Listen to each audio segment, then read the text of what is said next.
Welcome, Barb Achenbaum, the Executive Director of Staying Put and a woman leader in New Canaan. Thanks for being here today. Thank you very much for having me. Let's start from the beginning. Tell me about what it was like growing up, where you grew up, and a little bit about your family at a young age. Well, I grew up in Evanston, Illinois, which is the community just north of Chicago, where Northwestern is. A lot of people know it for that. And it was a wonderful, diverse community. I had two sisters, and my parents raised us to be very socially conscious, liberal people. One of my favorite memories of my childhood is actually, it was up in our cottage in Michigan when I was 11 years old, and it was August 26, 1970. I remember the date because it was the 50th anniversary of the passage of the 19th Amendment. And my mother, who was a very smart, fun, interesting person, was very committed to causes, in particular the cause of, she said, I'm a woman's liber. That's how she described herself. And she decided to do a little surprise project for us. So she pulled out these beautiful white straw hats, and she had streamers, and she had all kinds of other fun decorations. And my sisters and I decorated these hats. And then it was called Women's Liberation Day. And we put the hats on, and we marched around the house singing songs. And I remember, the French slogan is Liberté, Égalité, Fraternité. And so we were singing Liberté, Égalité, Sororité. And that's what she had us do. So it was it was a really wonderful, warm family, and we were very close, and we were all women. And that is a great story. Yeah, I love that. fun. So after leaving Illinois, you went to Princeton University. I went to Princeton, yeah. I followed my dad's footsteps. He'd gone to Princeton, and I studied comparative literature, much to his dismay, since he was an economics major and a banker. But I loved to write, and I loved to study literature, so that's what I did. What was it like being at Princeton at that time? Yeah, so I was there. I graduated in 1981, and women had only been at the college for about 5 years. And it was a very, traditional school. There were a lot of traditions that were heavy and male, and had been going on for centuries, and so it was a little bit. It was a difficult thing to be there. I was also coming from a big Midwestern high school, and at that time, many of the kids in my class were from prep schools, were from the East Coast, and I was definitely in the minority that way. But I certainly, I embraced it. I made the most of it. I always never quite felt like I completely belonged. And if you've read Michelle Obama's book, Becoming, she was at Princeton. She left. I left the year that she arrived, and so she describes sort of some similar feelings of, being a little alienation. I mean, there were about 25% maybe of the class was women at the time.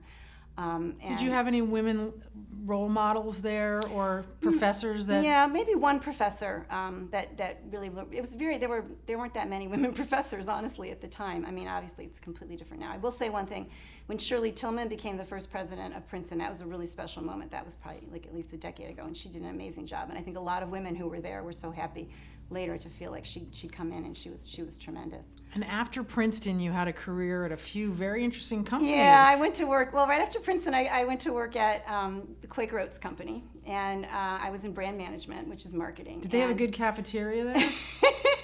They had a fantastic cafeteria. Did I tell you that before? No. It's so funny. Yeah, well, it was pretty nice. Yeah, good food. Not, they definitely had the cereal going, but they had some other good things. What was it going like there, too. working there?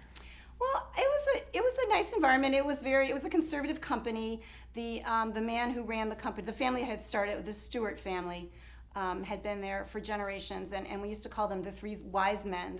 Bob Stewart, who was the head of the company, and the two CEO and the CFO would walk around at Christmas and shake everybody's hand. These three old men, and they were like the three wise men. But he was very generous. That's interesting. Yeah, but I worked in marketing. I was in marketing and did brand management. I ran the Van Camp's pork and bean business, which was quite interesting. Can you eat that today, or is that something you're never going to touch? Yeah, no, won't be eating that again. And then the same thing I won't be eating again is the Captain Crunch, which I ran, because we had to do taste tests sometimes, and they'd bring in all this sugared cereal, and you just, by the end of it, you just were, And the roof of your mouth must have been totally ripped. Right. Yeah, but exactly. It was really a nice environment. People were really friendly, and I'm a Midwesterner, and that was a very good place to start my career. You worked at a place that was called Reading Between the Lines. Oh, what was that? Well, that was actually just my own little business. I started a business as a book group leader, and when I was home with my kids and going a little crazy, and I love to read, and I said, well, maybe I can parlay this into something, and so I did that for about 5 years when my kids would kind of go to people's homes, and that was when it was just starting, the whole book group phenomenon, and so that was keeping me sane and using my brain a little bit. What brought you to New Canaan? My husband was working for Unilever, and he got transferred here, and that was in 2003. And I had not been working. I'd done some part-time work, and so it was easy for me to move. And then I got here, and my kids just they were teenagers and a little younger, and I was very, very involved in the community, just doing mostly, exclusively volunteer work. Like which organizations? Well, I ran the PTA for the high school. I was on Encore. I was on the Carriage Barn board. I did the Community Foundation board for about 6 years. I'm pretty much a person that always was be recruited to do things, and I would always, say, okay, sure, and then I get in the first meeting, and I say, I'm not going to commit to anything. And then I would, of course, like by the end of it, I was going to do the fundraiser, and I was going to write the PR, and by the end of it, I had committed to many things, but I got a lot of enjoyment out of it. As a career woman and a mother, how do you balance everything? Well, I think we all just do the very best we can, which is what I always tell my girls. I'm doing the best I can. It's all I can do. But I feel very fortunate that I was able to take time off when my kids were growing up to be able to raise them and be home with them. I was still a very active volunteer, but I didn't have to. I had a few part-time jobs, but I was able to really primarily be with them, which I really enjoyed. And then I was very lucky because when I turned 55, I had been really working with my parents and my father-in-law, helping them primarily. They were aging. They were facing a lot of the issues related to aging that we all are now. And they needed help. They needed someone to help organize their papers and organize their bills being paid and take care of their needs. And so I spent invested a lot of time in that. And as I was getting that organized, I realized that there's an opportunity to help people who are seniors who probably need somebody to guide them as they move forward. We're very fortunate that our parents are living so long, but there are different challenges associated with that. And so I thought about starting a little business, trying to just be an advisor or helper. And then my husband showed me a letter from Staying Put in New Canaan, and he said, oh, look, Barb, it was a letter from Tom Ferguson, who's the president of the board, saying Jane Nice, who was the initial executive director, was leaving, and that they were looking for somebody to fill the job. And he said to me, you should interview for this. And I said, are you kidding? I haven't worked in 23 years. Who's ever going to hire me? And he said, well, you should just do it. Why not? And so I called Tom, who was actually a friend, and we sat down, we had coffee, and I said, he said, I think this might work for you. And I said, what are you talking about? So I went and interviewed, and I interviewed with Bill Sessions and Dave Bentley and Tom Towers, and whom people may know. And they just kept saying to me how much they liked my youthful enthusiasm. And they thought that I was really going to be a contributor, and they were all in their 80s. And I said, okay, I'll do this. And so, to me, I never expected to have another professional career. And I just was very fortunate because where I was in my head and in my time was consistent with what Staying Put needed. It's been an incredible experience for me to be a part of it. But I do feel like that there's something at work there in trying to keep everybody, it's good if you can keep yourself engaged.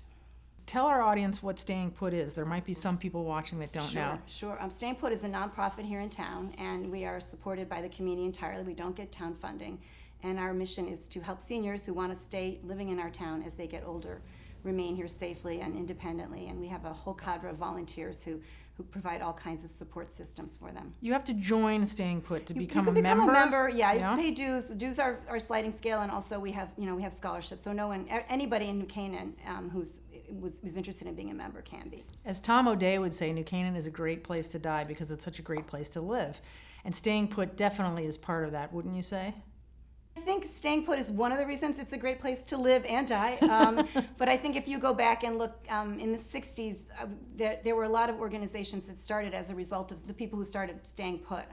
Institutions like the Get About, Waveney, the Lapham Center, they were really all created by seniors who were trying to make sure that it would be a great place. And so they were able to stay active in the community. And as they got older, some of those people who had been part of those said, we're getting to be 75. Ellie and Hank O'Neill really had the idea, and they said, we're 75, maybe we don't want to be staying in our house unless I don't want to be getting on the ladder, and maybe if my eyes aren't so good, I shouldn't be driving. How are there ways that I can stay here and be safe? And so that was the brainchild, Ellie and Hank O'Neill. They invited all their friends over they had a beautiful mid-century modern house on West Road, and they invited everybody into the living room and said, okay, we're going to do this because we want to stay here and we want it to be safe. And they created this organization, and they raised the money, and they organized the volunteers, and yeah, it's been a big success. What I think is best about Staying Put, there are so many things. One is that people are able to be a part of our community and stay actively engaged in it. But the second is that it's an intergenerational operation. And we have so many support systems all over the place. We have people that retirees who would drive people to their appointments. We have young children who will make Christmas cards and drop them off on people's doorsteps. We have young people who make a meal and drop it, and take it over. And it's a lot of people don't have grandchildren living in town, and so for them it's wonderful, for the seniors. And then the kids who don't have grandparents, they get to make a relationship, and they get to hear stories. I mean, the one thing I've really learned from my work is how incredibly special people are, and what great stories they have. And I've just been so amazed with people in their 70s, 80s, 90s, and what great stories they have to tell. And I feel like we help facilitate that, and that's special. And you've seen quite a few great stories come about during this last couple of months. Yes, that's exactly right. Because like many organizations, we've had to pivot our activity, obviously, given the pandemic, and it's been just phenomenal. It doesn't really surprise me because I know what a special community we have, but what people have done to support our seniors over the last 6 months has just been phenomenal. The first thing we did when the pandemic hit was we reached out to everybody that we could and said, do you have a source of food? Do you know how you're going to get what you need? And is there a contact person that we should know in case you need that? And we reached out, and we were able to. A lot of people said, oh, my daughter's here, she's going to take care of me, or yeah, I'm going to order some groceries, or I've got this support, my neighbor is helping me. But the ones who didn't, we worked with Bethany at Human Services and Walter Stewart's, and we created a special shopper program. And we had 200 volunteer shoppers lined up within a week who were younger. They had to be young. They had to be under 60. And so that, unfortunately, that took care of a lot of our volunteer base was a little older than that, so a lot of them couldn't do it. But they went out and they did the shopping, and they understood what people wanted. They provided, and they built friendships, which have lasted and will always last. I mean, that was amazing. We had one woman who was at the Walmart, I think it was like a couple days before Easter, and found out that there was a huge supply of cute little Easter flowers, and the person working there said, yeah, we're not going to sell these this year. It's just not going to happen. It was April. And so she went the next day, and she bought like 200 of them, and she organized volunteers and delivered them to every single one of our seniors' doorsteps. That's so and great. Yeah, and Grace Farms made soup, which we bring to people, and we've had to pivot and really do more we call them our drop-off events. We used to do a lot of social events, go out to dinner at 123, take a group out, and now we drop off dinner to their homes. But we just have had people that say, what can I do, how can I help, and have jumped in, and it's just been really rewarding, and the kids too. The kids all made homemade masks that we delivered with one of our deliveries, and so I'm just always so impressed with how many all the generations get together and really make this community so strong. You are someone who has had the unique experience of being in the corporate world and the nonprofit world. Is there any advice you can give young women that are coming out of college, that are considering which way they want to go, maybe a nonprofit or maybe in corporate? Any advice?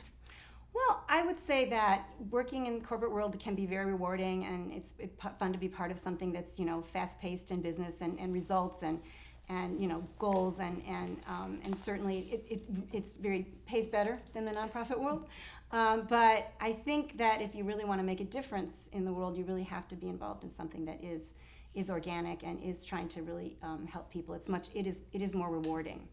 But I wouldn't say to do neither. I mean, for me, I feel really lucky because I had this great corporate career, and I was able to be a part of the business world, and of course it's so different for kids today. But and then I've been able to do the other, which is really much more use compassion, and women are really good with that. They're with compassion and caring and helping and nurturing, and I think that's really much appreciated in the nonprofit world. Barb, what do you think are the traits of a great leader? Well, obviously a great leader has to have vision and have an idea of what needs to come, but also has to be incredibly committed to what's going on. I think it's important for people to have dedication and also a real willingness to do what's difficult and do what's easy, and be able to get your hands dirty, but also have the strategic insight that's needed to lead something forward. Do you think a woman has a different approach as a leader than a man? Yeah, I would probably say that women tend to be more consensus builders, and that they like to look at the bigger picture and say, okay, I don't have to be in charge, I don't have to be the best person here. Who can I work with to make it the best it can be? I've seen that work many times with women in leadership positions, and men too. What is some of the harder parts of being a leader? You know, in my organization, you know, so much of our effort is focused on just trying to keep people active and using their brains and thinking and taking care of themselves physically as well. And we are just so blessed to have so many active volunteers. I mean, we have women organizing picnics and potlucks, and, you know, and Lila Coleman having a beautiful luau in her backyard, you know, and they're so active and they're so able to help. But there do come times with different people in our group where, you know, they need help. They need different kinds of help, and they may have some emotional issues, or they may start to have some cognitive issues. And one thing we have to do as an organization is reach out to adult children sometimes and try and give them some advice and talk to them. And we always ask permission of the seniors, but that's been probably the biggest challenge, is trying to make sure that everybody understands what their parents' issues are and that they have a plan in place. But we have, you know, we've done some really good programs and for the community, and I think that's been very successful. But it's, you know, it's a challenge. Speaking of rewarding, you have 3 beautiful daughters. Tell us a little bit about each one and what their challenges are and how you may be helping them along. Yeah, I do. I have 3 daughters, and I had 2 sisters, 3 daughters. My husband has 2 sisters, and finally in May, one of our daughters had a boy. We got a boy in our family for the first time. Congratulations. We got baby Finn. Yeah, he was born during the pandemic, so it was just so nice to have such joy come into our lives. But so the 3 girls I have, I've always tried to encourage them to look at every opportunity they can and not feel that you're held back at all by being a woman. And in fact, I'm really proud of them. I think they've accomplished a lot. And I'm sort of, when I sit back and think about what their world is like versus mine. I mean, I talked to you about being at Princeton and sort of being a minority as a woman there, and even in the corporate world when I worked at Quaker, and I was still one of the earliest, you know, executive type person moving up the line. And now I look today at my girls, and they're all in situations where women are dominant and are just equal partners in everything that they're doing.